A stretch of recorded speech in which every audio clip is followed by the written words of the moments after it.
Now, before moving on and seeing the transition from one element to another, let me conclude this first basic introduction here by showing you that name here doesn't have to be static. You don't have to hard code it here.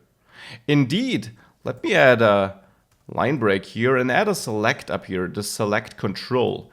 And I want to have an option to switch between the fade and the slide animation so that we can choose this.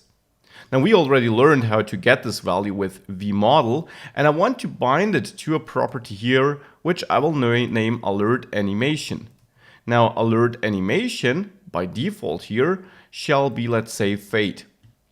Now with that I can now bind here to alert animation with vModel.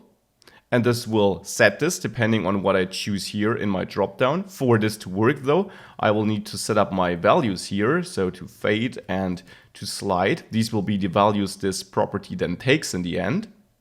And now I can bind name here dynamically by exchanging name like an attribute with, as we learned it, attribute binding with a colon in front of it. Now this will make this property here being bound dynamically. And of course here you then enter the property name which has the value you want to bind dynamically. That's the idea behind dynamic binding, right? We learned that. Now with that, let me just add another line break and add the form control bootstrap class here to make it pretty. And if I reload this, you see now fade is selected, hence the first alert fades in and out. But I can switch this to slide, and now it slides in and out.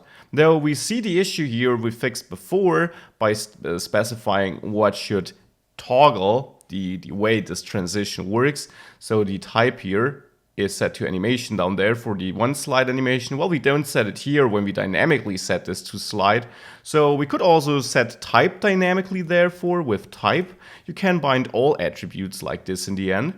But for now, I will leave it like this because the key thing is that you understand that you can bind these properties, these attributes set up here. The same is true, of course, for these classes here. You can bind them dynamically by adding a colon in the beginning. You use them like normal HTML attributes. This is the important thing I want you to take away here.